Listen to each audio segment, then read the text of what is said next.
അനുരാഗ ഭാഗം 8. രചന നക്ഷത്രപ്പെണ്ണ്. അവതരണം അപര. ചെറുപ്പളശ്ശേരി ചെറുപ്പളശ്ശേരി. ബസ്സിലെ ബഹളമാണ് മനസ്സിനെ വർത്തമാനത്തിലേക്ക് തിരിച്ചു കൊണ്ടുവന്നത്. സീറ്റിലിരുന്ന ബാഗ് എടുത്ത് തോളിലേക്ക് ഇട്ടുകൊണ്ട് സേതുമാധവൻ തിടുക്കപ്പെട്ടെഴുന്നേറ്റു. 10 വർഷം, നീണ്ട 10 വർഷങ്ങൾക്കിപ്പുറം പിറന്നു വീണ മണ്ണിലേക്കൊരു തിരിച്ചുവരവ്. അയാളുടെ കണ്ണുകൾ നാലുപാടും സഞ്ചരിച്ചു. വിവാഹം കഴിഞ്ഞൊരു പുതുപ്പെണ്ണിലെ എന്ന പോലെ ഒരുപാട് മാറ്റമുണ്ട് ആ കൊച്ചു ഗ്രാമത്തിന്. ഗ്രാമീണതയുടെ നൈർമല്യത്തിൽ നിന്നൊരു പരിഷ്കാരിയുടെ പത്രാസ് കൈവന്നിരിക്കുന്നു. കൊച്ചു കൊച്ചു പീടികകളും തുണിക്കടകളും ചന്തകളും ടെക്സ്റ്റൈൽസുകളും മാളുകളുമായി മാറ്റി സ്ഥാപിക്കപ്പെട്ടിട്ടുണ്ട്. നടപ്പാതകളും ഊടുവഴികളും ടാറിട്ട് മിനുക്കിയിട്ടുണ്ട്. പാതയോരത്തെ സ്കൂളും ലൈബ്രറിയും കാണുകെ കണ്ണുകളിൽ നനവും ചുണ്ടിലൊരു പുഞ്ചിരിയും ഉണ്ടായിരുന്നു. കുമാരേട്ടൻ്റെ ചായക്കട നിന്നിടത്തൊരു സ്റ്റുഡൻറ് സ്റ്റോറാണ്. ആ മനുഷ്യനിപ്പോൾ എവിടെയാണോ ആവോ. തനിച്ചായപ്പോൾ തനിക്കായി മിഴിനിറയ്ക്കാൻ ആ വൃദ്ധനെ ഉണ്ടായിരുന്നുള്ളൂ. വഴിയോരത്ത് കൂടി നടക്കുമ്പോൾ ചുറ്റിനുമുള്ളവരെ നോക്കി പരിചിതമായ ഒട്ടേറെ മുഖങ്ങൾ. പക്ഷെ ആരും തന്നെ തിരിച്ചറിയുന്നില്ല, അല്ലെങ്കിൽ തിരിച്ചറിയാൻ ആഗ്രഹിക്കുന്നില്ല. മാണിക്യമംഗലത്തെ പെണ്ണിനെ വഴിതെറ്റിച്ചവനാണല്ലോ ഞാൻ. പഴയ ഓർമ്മകൾ അനുവാദം കാക്കാതെ മനസ്സിലേക്ക് ഓടിയെത്തി. ബാല്യം, കൗമാരം, അച്ഛൻ, അമ്മ, കല്യാണി, അശോകൻ. ഒടുവിൽ കണ്ണീരോടെ നോക്കി നിന്നൊരു ധാവണിക്കാരിയും. മനസ്സിലൊരു നോവായവൾ, അനുരാഗ. വേദനകളെ പുഞ്ചിരിയാക്കി പിറന്ന വീട്ടിലേക്ക്. വീടും പരിസരവും നല്ല വൃത്തിയായി കിടക്കുന്നു. കണ്ടപ്പോൾ അത്ഭുതം തോന്നി. ആർക്കും വേണ്ടാത്തവൻ്റെ വീട് നോക്കാൻ ഇവിടെ ആരാണുള്ളത്? പട്ടിണിയും കഷ്ടപ്പാടുമായി കുടിസുമുറിയിൽ ഒതുങ്ങിക്കൂടിയപ്പോൾ പോലും ഇത് വിൽക്കാൻ മനസ്സ് വന്നില്ല. ജന്മം തന്നവർ ഉറങ്ങുന്ന മണ്ണാണ്. അവരുടെ ഓർമ്മകൾ തങ്ങി നിൽക്കുന്ന വീടാണ്. അമ്മയുടെ അമ്മിഞ്ഞ പാലിൻ്റെയും അച്ഛൻ്റെ വിയർപ്പിൻ്റെയും ഗന്ധം ഇപ്പോഴും ഇവിടെ നിറഞ്ഞു നിൽക്കും പോലെ.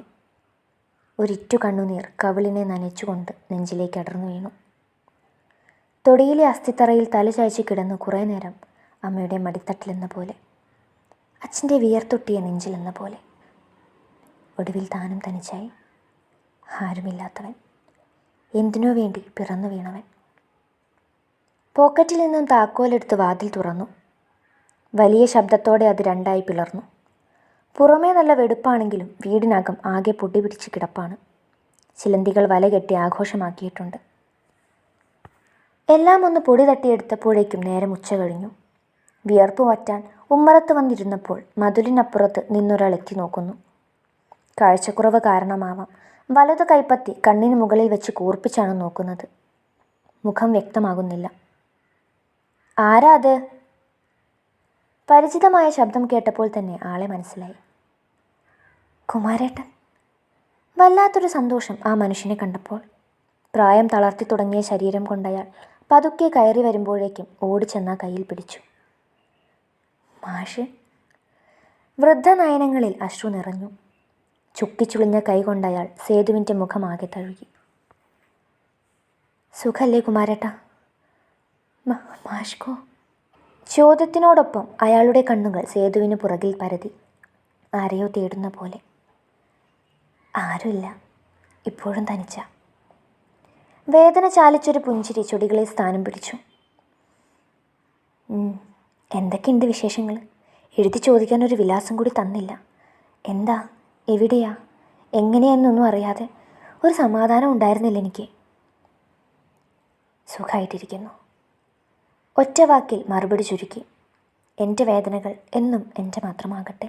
കിടക്കാനൊരിടമില്ലാതെ, ഭക്ഷണമില്ലാതെ ജോലി തേടി അലഞ്ഞതും കടത്തിണ്ണകളിൽ അന്തി ഉറങ്ങുന്നതുമെല്ലാം ഒരു വേള മനസ്സിലൂടെ ഒഴുകി. ജീവിക്കാൻ കരുത്തേകിയ ഒരു പിടി യാതനകൾ. പിന്നെ വല്ലപ്പോഴും വന്ന് വീടും പരിസരവും വൃത്തിയാക്കിയിടും. പറമ്പിലെ വിളകളൊക്കെ കാലായപ്പോൾ ചന്തയിൽ കൊണ്ടുപോയി വിറ്റു. ആ കാശ് അയച്ചു തരാൻ പോലും ഒരു വഴി ഉണ്ടായില്ല. അതൊന്നും സാരമില്ല കുമാരേട്ടാ. ആർക്ക് വേണ്ടിയാണ് ഞാൻ സമ്പാദിച്ചു കൂട്ടേണ്ടത്?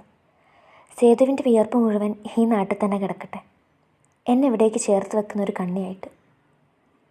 ഇരുവരും തെളിച്ചമില്ലാത്തൊരു പുഞ്ചിരി കൈമാറി. ഇനി ഇവിടെ ഉണ്ടാകുമോ? ഇല്ല, പോണം. എന്നാലും 2 ദിവസം കാണും. നമ്മുടെ നാടാകെ മാറിപ്പോയി. പണ്ടത്തെ ഒച്ചയും ബഹളവും ഒന്നുമില്ല. ഒരു നഗരത്തിൻ്റെ ഛായ. ഭരണം മാറി വരുന്നതനുസരിച്ച് നാടും നന്നായി.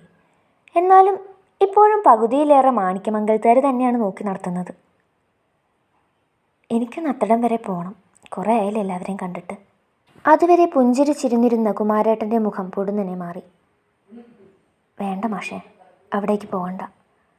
മാഷ്ക്ക് കാണാൻ അവിടെ ആരുമില്ല. ഒന്നും മനസ്സിലാകാതെ നോക്കിയിരുന്നെങ്കിലും കുമാരേട്ടൻ മുഖം കുനിച്ചിരിക്കുകയാണ്. അവ്യക്തമായ എന്തെല്ലാമോ ഭാവങ്ങൾ ആ മുഖത്ത് മിന്നി മറയുന്നുണ്ട്. അശോകനും കല്യാണിയും. മറ്റൊരു പേര് കൂടി നാവിൻ തുമ്പിൽ കാത്തുനിന്നെങ്കിലും അതിനെ മനഃപൂർവ്വം പുറത്തുവിട്ടില്ല. മരിച്ചു. ആക്സിഡൻ്റ് ആയിരുന്നു.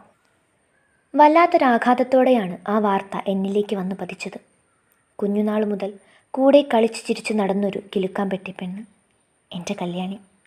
അവൾ തനിക്ക് ആരെല്ലാമോ ആയിരുന്നു. ഉറ്റ തോഴി, തെറ്റുകളെ ശകാരിച്ച ചേച്ചി, കുറുമ്പ് കാട്ടി ചിണുങ്ങുന്ന അനിയത്തി, ചേർത്ത് പിടിച്ച അമ്മ, അറിവ് പകർന്ന അധ്യാപിക, കുഞ്ഞു മുറിവിൽ മരുന്ന് വെച്ച് തന്നിരുന്ന വൈദ്യൻ. അങ്ങനെ അനവധി വേഷങ്ങളിൽ, ഉയർച്ച താഴ്ചകളിൽ എന്നും തനിക്കൊപ്പം നിന്നവൾ, തനിക്കെല്ലാമെല്ലാമായവൾ. അവളിലൂടെയായിരുന്നു അശോകനെ പരിചയപ്പെട്ടത്. കല്യാണിയുടെ മുറച്ചിറുക്കൻ, അതിലുപരി അവളുടെ പ്രണയം.